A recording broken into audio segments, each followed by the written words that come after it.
Assalamualaikum warahmatullahi wabarakatuh. Eh, Selamat datang dalam mata kuliah Hukum Tata Negara 2 pada pertemuan untuk pertemuan pertama dan kedua. Pada kesempatan ini saya akan menjelaskan secara singkat eh, beberapa pokok bahasan terkait dengan Hukum Tata Negara kedua. Mata kuliah ini sebenarnya merupakan kelanjutan dari mata kuliah sebelumnya, Hukum Tata Negara 1, di mana dalam Hukum Tata Negara 1 kita membahas hal-hal yang bersifat lebih makro terkait dengan sistem hukum ketatanegaraan di Indonesia. Pada materi hukum ketatanegaraan kedua ini, kita akan mendiskusikan beberapa hal yang bersifat lebih mikro dan bersifat pendalaman.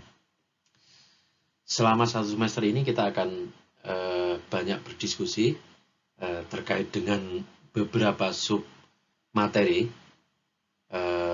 Pertama terkait dengan struktur ketatanegaraan, yang kedua materi terkait dengan kelembagaan MPR di Indonesia.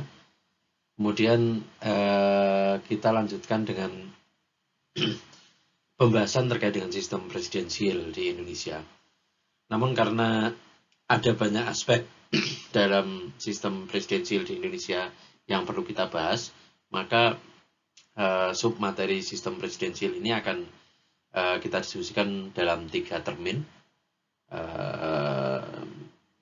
Menyangkut yang pertama terkait dengan sistem presidensial secara umum, terus kemudian yang kedua nanti kita akan lebih fokus pada jabatan presiden, terus yang ketiga kita akan masuk pada pembahasan terkait dengan kementerian. Submateri berikutnya nanti kita akan mendiskusikan tentang DPR, kemudian kita jeda dengan ujian tengah semester, dan kemudian dilanjutkan dengan materi tentang kelembagaan pengawasan, baik itu internal monitoring maupun external oversight atau pengawasan eksternal. Materi berikutnya nanti kita akan mendiskusikan tentang sistem peradilan di Indonesia, kemudian sistem pemerintahan daerah, nanti ada 3 kali pembahasan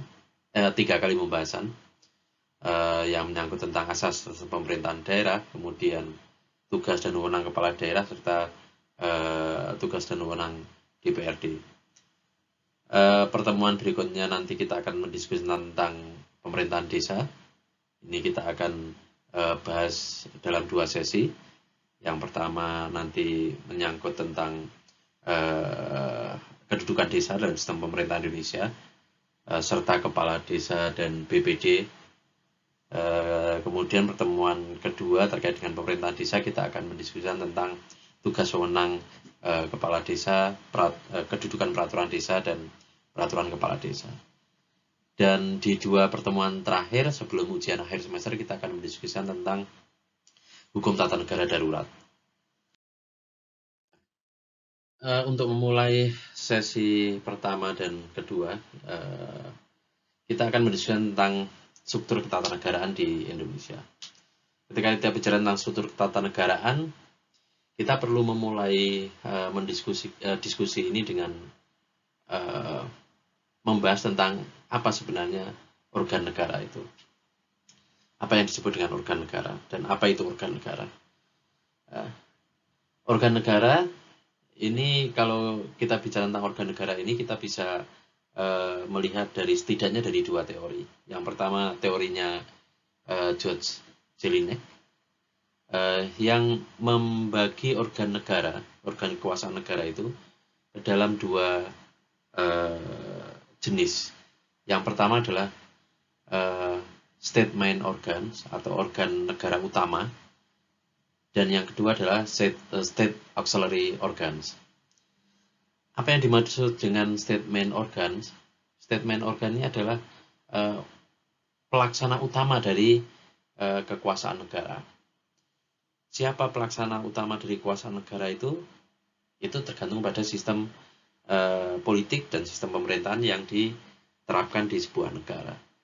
Dalam sebuah negara yang demokratis, yang menerapkan trias politika, maka kekuasaan negara dibagi ke dalam 3 fungsi utama. Fungsi legislasi, fungsi eksekutif, dan fungsi yudisial. Dalam konteks ini, maka menurut Jelinek, yang disebut sebagai statement organs adalah ketiga organ yang menjalankan fungsi-fungsi legislatif, eksekutif, dan yudikatif itu. Jadi menurut Jelinek, statement organ atau organ negara yang utama ya 3 itu. Jadi Jelinek mengatakan bahwasanya the state could not exist without statement organs. Jadi artinya jika ketiga organ tersebut tidak ada, maka negara itu menjadi tidak ada atau tidak berarti keberadaannya. Bagaimana jika sistem politik atau sistem pemerintahnya menggunakan sistem monarki, maka organ utama dari negara itu adalah raja. Jadi semuanya tergantung pada sistem politik dan sistem pemerintahan yang diterapkan oleh negara itu. Kategori kedua itu adalah state auxiliary organ atau organ pendukung. Jadi menurut Jelinek, di luar statement organs itu semuanya adalah auxiliary organs atau organ negara pendukung. Keberadaan organ negara pendukung ini adalah dimaksudkan untuk mengoptimalkan pelaksanaan tugas-tugas dari statement organs itu. Tetapi yang harus digarisbawahi adalah jika organ negara pendukung atau state auxiliary organs ini tidak ada, itu tidak menjadikan keberadaan negara itu kemudian menjadi hilang atau keberadaan negara tersebut menjadi tidak berfungsi secara optimal. Jadi ini yang membedakan antara kedua jenis organ negara tersebut menurut Jelinek. Teori kedua disampaikan oleh Frank Goodnow yang membagi organ negara itu menjadi 2 juga, tetapi pembagian ini berdasarkan tugas dari organ negara tersebut. Jadi menurut Goodnow, ada yang pertama itu adalah organ-organ negara yang bertugas menentukan atau membentuk kehendak negara.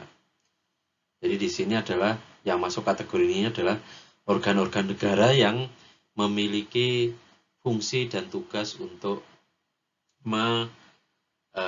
membuat peraturan. Yang kategori kedua adalah organ-organ negara yang ditugaskan untuk melaksanakan kehendak negara atau melaksanakan peraturan perundang-undangan tersebut. Jadi implementasi dari teori Goodnow ini juga sangat bergantung pada sistem politik dan sistem pemerintahan yang dianut di sebuah negara. Jadi sebuah negara yang menganut trias politika secara penuh, maka yang masuk dalam kategori pertama organ negara yang menentukan atau membentuk kehendak negara adalah lembaga legislatif. Sedangkan pelaksana peraturan atau pelaksana kehendak negara adalah eksekutif dan yudisial, lembaga yudisial. Bagaimana kemudian pertanyaannya, bagaimana dengan sistem di Indonesia? Indonesia itu dalam struktur ketatanegaraannya itu seperti apa? Kalau bicara tentang sistem atau struktur ketatanegaraan Indonesia, maka kita harus melihat dari aspek kesejaraan ini terjadi dinamika. Jadi sebelum dilakukannya amandemen konstitusi atau UUD 45, itu struktur ketatanegaraan di Indonesia itu sebenarnya menganut kekuasaan yang terpusat kepada MPR sebagai perwujudan dari kedaulatan rakyat. Jadi Indonesia mengakui bahwasannya yang memegang kedaulatan tertinggi adalah rakyat, dan kedaulatan rakyat tersebut dilaksanakan atau diselenggarakan oleh MPR. Dari kekuasaan MPR inilah yang kemudian didistribusikan kepada lembaga-lembaga di bawahnya. Ada DPR, Presiden, Mahkamah Agung, DPA, BPK, dan lain sebagainya. Jadi di sini yang diterapkan adalah distribution of power.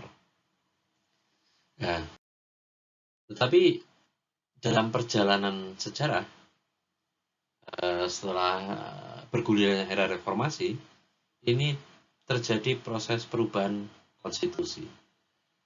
Jadi salah satu bagian dari perubahan yang dilakukan dalam konstitusi atau UUD 45 itu ada 4 hal. Ini menurut pemikirannya Prof. Jimli.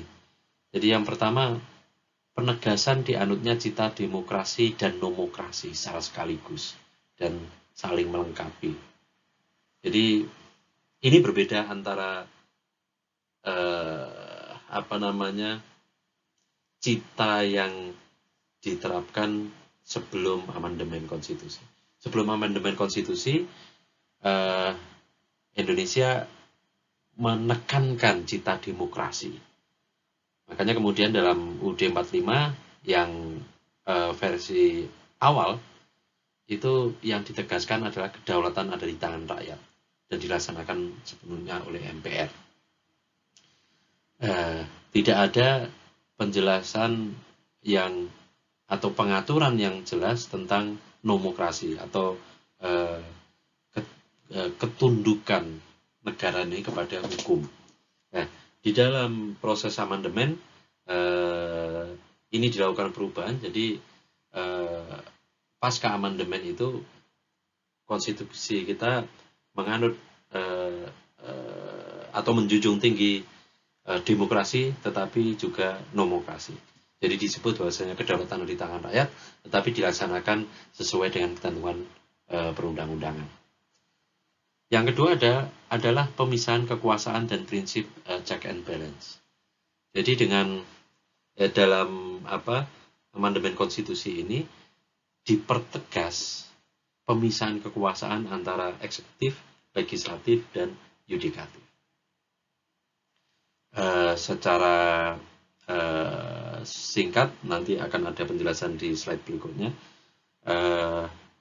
Di masa sebelum amandemen itu tidak terlalu jelas pemisahan wewenang, pemisahan kekuasaan antara presiden dan DPR. Jadi presiden sebagai pemegang pimpinan eksekutif tetapi sekaligus juga pemegang kekuasaan dalam membentuk undang-undang. DPR sebagai lembaga legislatif itu hanya ikut membahas dan mengesahkan undang-undang. Tetapi di dalam proses amandemen ini diubah.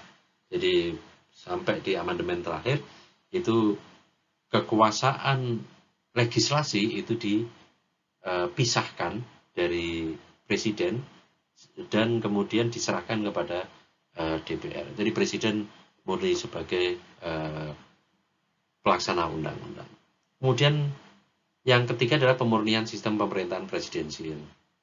Jadi di sini dalam amandemen konstitusi itu salah satu yang diubah secara signifikan adalah sistem pemilihan presiden yang sebelumnya dipilih oleh MPR.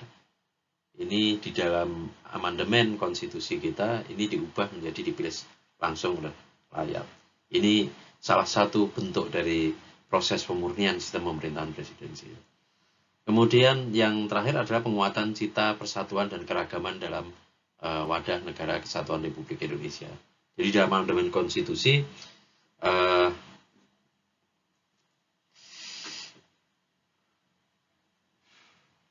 keragaman daerah, keragaman adat, keragaman masyarakat itu semakin diakui, semakin direkognisi di dalam konstitusi kita. Nah, Dalam slide ini dijelaskan tentang bagaimana perubahan konstitusi kita ini menggabungkan, menyatukan antara demokrasi dan nomokrasi. Artinya kedaulatan rakyat itu harus dilaksanakan sesuai dengan ketentuan hukum. Artinya kedaulatan rakyat yang pada masa sebelum amandemen itu diwujudkan dalam institusi MPR itu menjadi penguasa tertinggi yang bisa melakukan apapun. Secara sederhana bisa disebut semacam itu. Tetapi di dalam amandemen konstitusi kita saat ini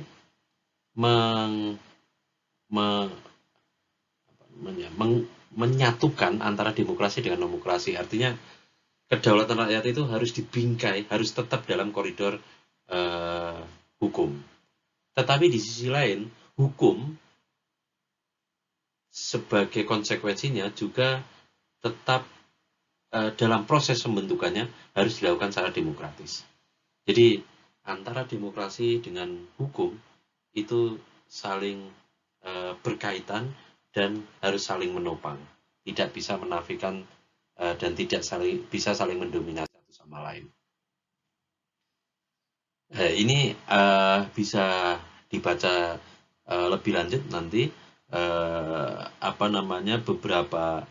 beberapa aspek dari atau beberapa implikasi dari penyatuan demokrasi dan nomokrasi. Sebagai akibat dari amandemen konstitusi itu, struktur ketatanegaraan kita itu berubah. Jadi MPR yang sebelumnya diposisikan sebagai manifestasi dari kedaulatan rakyat sehingga dia menjadi lembaga tertinggi negara, ini kemudian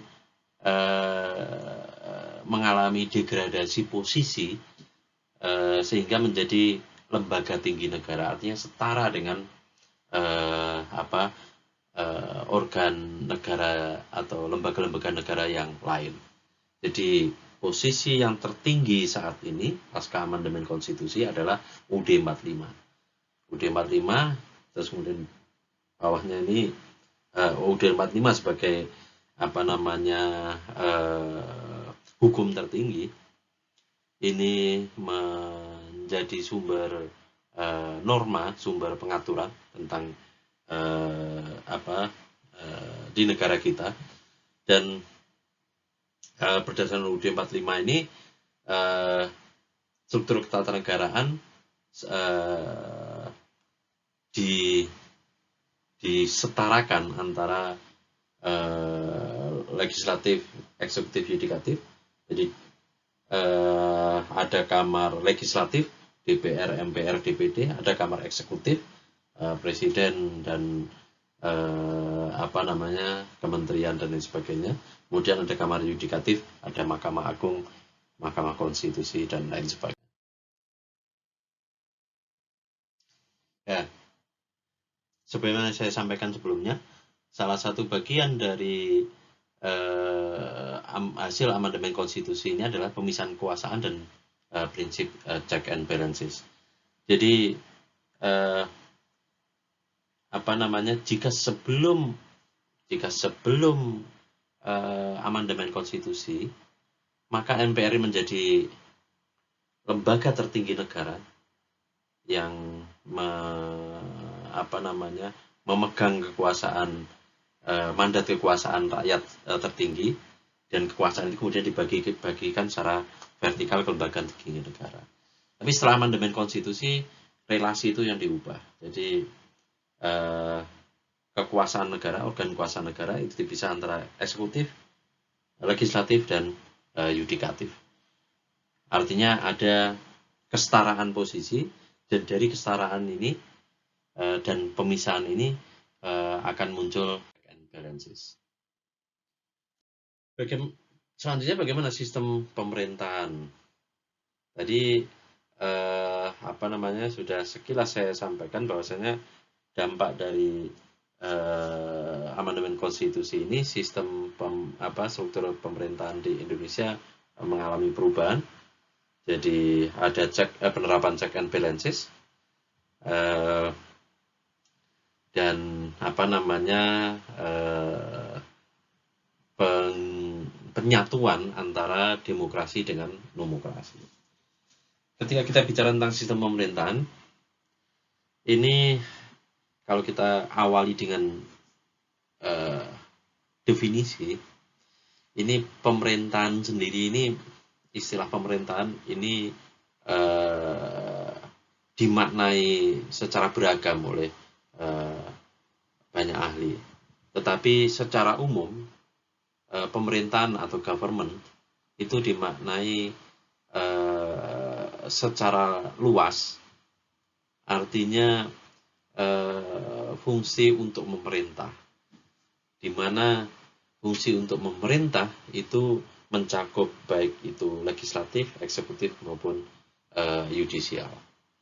Ini setidaknya disampaikan oleh Strong. Di sisi lain, Van Vollenhoven, salah satu ilmuwan hukum yang sering dirujuk di Indonesia, itu mengartikan pemerintahan negara dalam arti luas dan sempit. Jadi kalau dalam arti luas itu tidak hanya 3, eksekutif, legislatif, dan yudisial, tetapi ada 4. Jadi yang pertama itu adalah bestur atau kekuasaan untuk melaksanakan tujuan negara atau eksekutif. Politi atau kekuasaan kepolisian untuk menjamin keamanan dan ketertiban umum. Kemudian kekuasaan peradilan. Yang keempat adalah kekuasaan legislatif. Jadi Van Vollenhoven ini menambahkan satu kekuasaan di luar 3 yang biasanya diyakini oleh para penganut ajaran trias politika. Van Vollenhoven menambahkan politi atau kekuasaan untuk menjamin keamanan dan ketertiban umum dalam negara.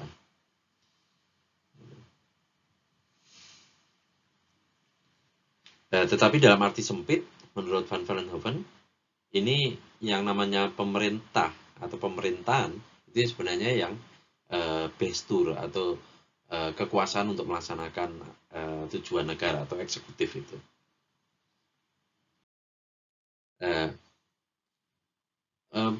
Jenis dan pola hubungan antar organ pemerintahan ini bisa dibagi 2. Jadi yang pertama adalah model hubungan horizontal, jadi hubungan antar organ negara yang setara, dan yang kedua adalah model hubungan vertikal, jadi antara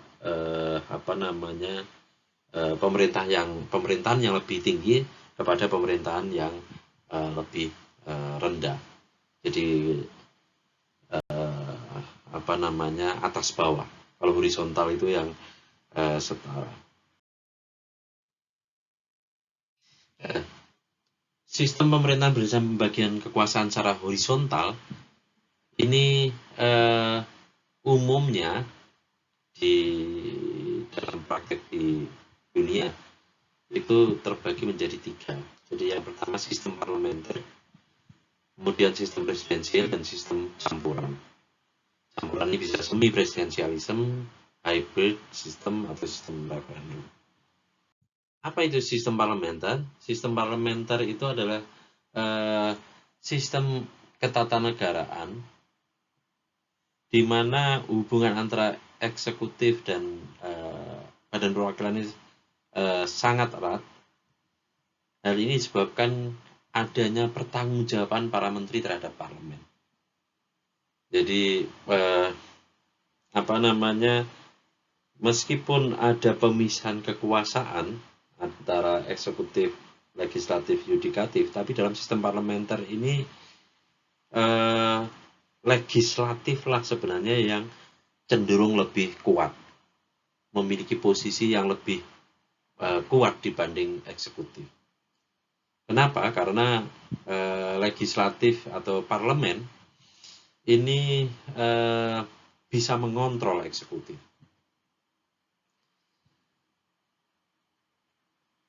Jadi sistem parlementer ini banyak merujuk pada perjalanan ketatanegaraan di Inggris.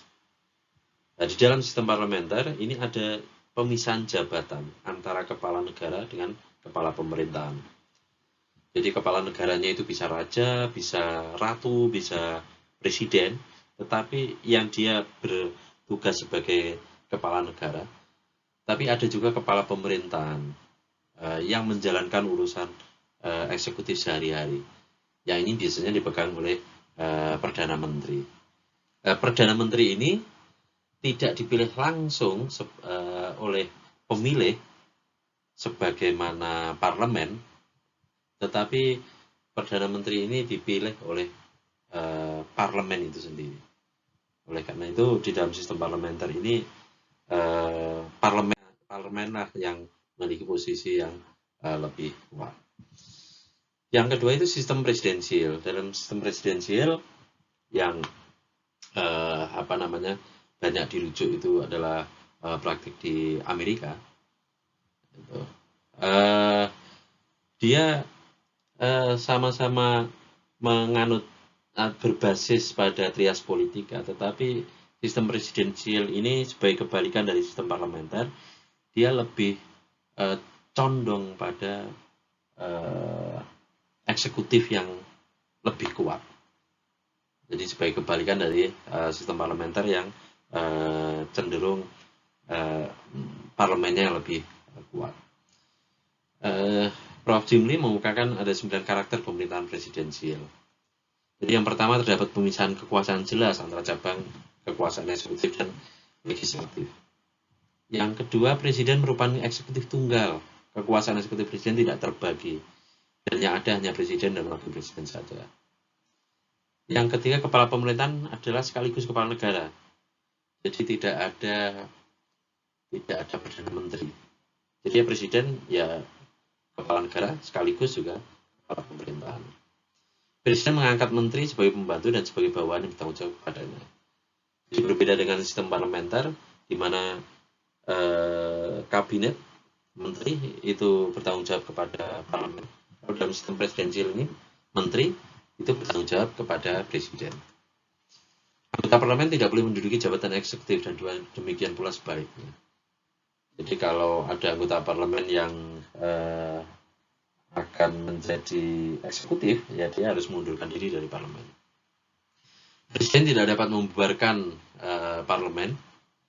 Yang ketujuh, berlaku prinsip supremasi konstitusi, karena itu pemerintah itu bertanggung jawab pada konstitusi. Eksekutif bertanggung jawab langsung kepada rakyat yang berdaulat. Ini sebagai dampak dari eksekutif atau presiden yang dipilih langsung oleh rakyat.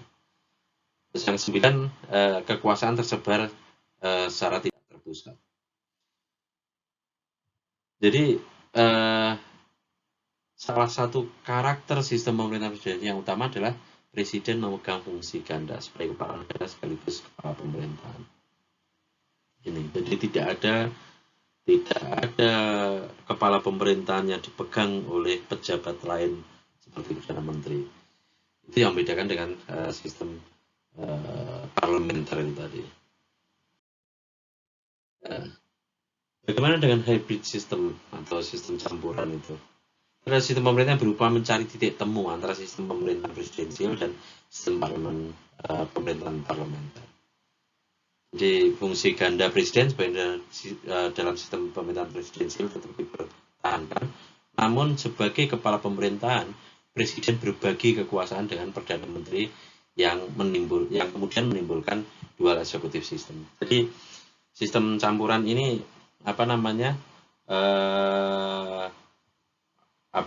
merupakan salah satu proses uji coba yang dilakukan oleh beberapa negara untuk mengatasi kelemahan dari sistem parlementer dan sistem presidensial. Jadi dicoba cari jalan tengah. Hanya kemudian yang sistem ini disebut mix system atau sistem campuran.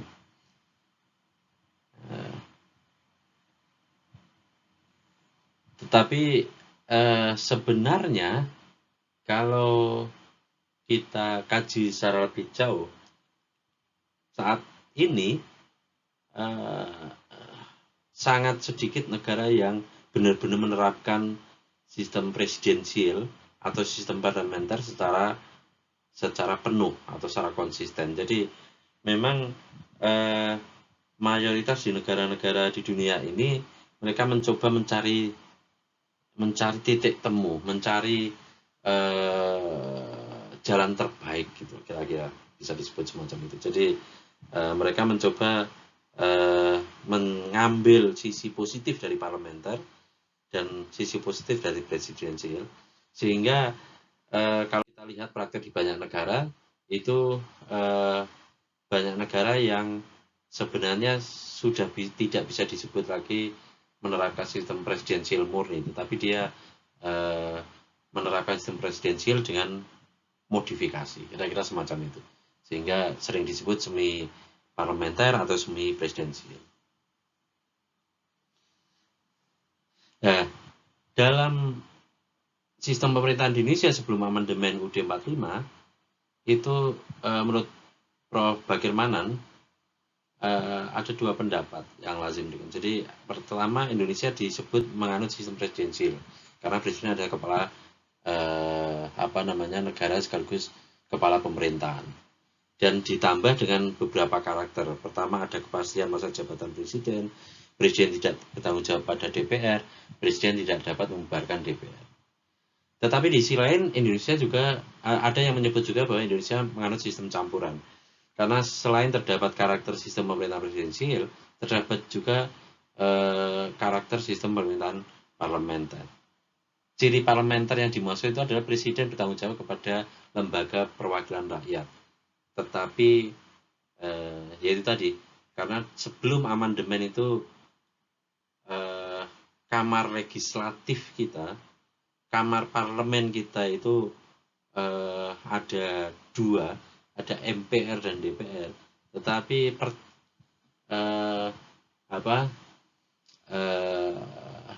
kelompok yang menyebut bahwa Indonesia menganut sistem campuran pada saat sebelum amandemen itu karena ada ciri parlementer di mana presiden bertanggung jawab kepada lembaga perwakilan rakyat, dalam hal ini MPR. Nah, ini yang kemudian berubah setelah amandemen. Jadi sebagaimana tadi saya sampaikan di kesempatan sebelumnya, itu pasca amandemen ini sistem pemerintahannya berubah. Jadi kita terapkan demokrasi dan nomokrasi, MPR tidak lagi lembaga tertinggi, kemudian ada check and balances, DPR, MPR, DPD, kemudian presiden, MA, MK itu setara. Bagaimana dengan sistem pemerintahan daerah? Kita di sini hanya menyampaikan pengantar saja karena nanti ada sesi tersendiri untuk mendiskusikan pemerintahan daerah secara lebih detail. Jadi di sini secara sepintas bisa disampaikan bahwasannya Indonesia ini menganut atau menerapkan dua pola pembagian kekuasaan. Yang pertama adalah pembagian kekuasaan horizontal, dan yang kedua adalah pembagian kekuasaan secara vertikal. Pembagian kekuasaan secara horizontal itu ya antara eksekutif, legislatif, yudikatif di tingkat pusat. Kemudian pembagian kekuasaan secara vertikal itu antara pemerintah pusat dan pemerintah daerah. Tetapi satu hal yang perlu digarisbawahi di sini adalah bahwasannya konstitusi kita UUD 45 itu menyebut bahwa negara Indonesia adalah negara kesatuan berbentuk republik. Artinya, sebagai sebuah negara kesatuan, itu kekuasaan sebenarnya itu terpusat kepada pemerintah di tingkat pusat. pemerintah daerah itu merupakan apa namanya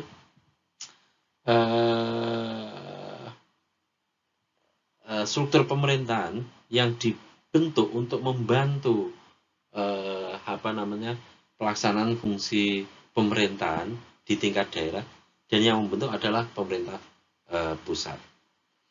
Jadi sebenarnya kekuasaan itu ada di pemerintah pusat. Jadi itulah yang menyebabkan kenapa di Indonesia pemerintah daerah itu kekuasaannya tidak sederajat dengan pemerintah pusat, atau tidak lebih tinggi dari pemerintah pusat. Ini yang kemudian menjadi salah satu alasan kenapa DPRD itu tidak disebut sebagai parlemen daerah, karena parlemen itu ada di pusat, kira-kira begitu. Jadi DPRD itu bagian dari pemerintahan daerah, makanya dalam undang-undang pemerintahan daerah itu disebut semacam itu. Jadi dalam negara kesatuan, semua urusan negara menjadi wewenang sepenuhnya dari pemerintah pusat, menurut Junarto. Kalau negara yang bersangkutan menggunakan asas desentralisasi, maka pemerintah lokal itu berdasarkan penugasan atau berdasarkan pelimpahan wewenang dari pemerintah pusat itu melaksanakan apa namanya urusan pemerintahan atau mengatur urusan rumah tangganya itu berdasarkan apa namanya pelimpahan wewenang dari pusat. Masalah ini akan kita diskusikan lebih lanjut di dalam sesi berikutnya. Kira-kira begitu hal yang saya sampaikan. Nanti kalau ada pertanyaan nanti bisa disampaikan dalam komen. Jadi Anda bisa menyimak paparan materi kuliah ini di channel YouTube saya, Ahsanov 76 Alpha Hotel Sierra Alpha November Oscar Violet 76, Ahsanov 76. Silahkan subscribe biar dan aktifkan notifikasi biar Anda bisa mendapatkan informasi ketika saya mengupload materi-materi kuliah yang baru. Dan jika ada pertanyaan bisa disampaikan via WhatsApp group maupun disampaikan di komen video ini. Terima kasih. Wallahul muwaffiq ila aqwamit thoriq. Assalamualaikum warahmatullahi wabarakatuh.